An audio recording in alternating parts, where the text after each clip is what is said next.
தமிழ்நாட்டில் தேர்தல் நெருங்கும் நிலையில் வியூகத்தை வகுக்காமல் அரசியல் செய்ய முடியுமா என ஆர்எஸ்எஸ் கூட்டத்தில் அண்ணாமலை கேள்வி எழுப்பியுள்ளார். சென்னை ஆர்எஸ்எஸ் தலைமையகத்தில் கட்சி மேலிட பொறுப்பாளர் BL சந்தோஷ் தலைமையில் நடந்த ஆலோசனையில் நயினார் நாகேந்திரன், அண்ணாமலை, தமிழிசை சவுந்தரராஜன் உள்ளிட்ட 13 பேர் மட்டும் பங்கேற்றனர்.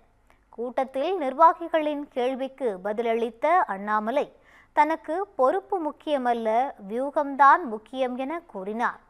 எந்த அடிப்படையில் 6 தொகுதிகளுக்கு என்னை பொறுப்பாளராக நியமித்தனர் என கேட்ட அவர், ஒரு தொகுதி என்றாலும் நான் பணியாற்ற தயார் என்றும் தெரிவித்தார்.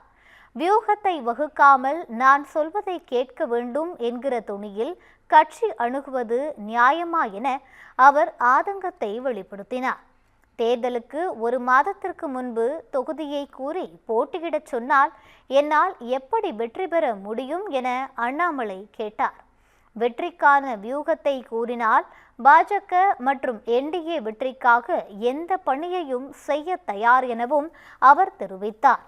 இந்நிலையில் பாஜக தலைவர் பொறுப்பில் இருந்து விடுவிக்கப்பட்ட அண்ணாமலை தமிழ்நாடு பாஜக சக்தி கேந்திராவுக்கான பொறுப்பாளராக நியமிக்கப்பட வாய்ப்பு என கூறப்படுகிறது.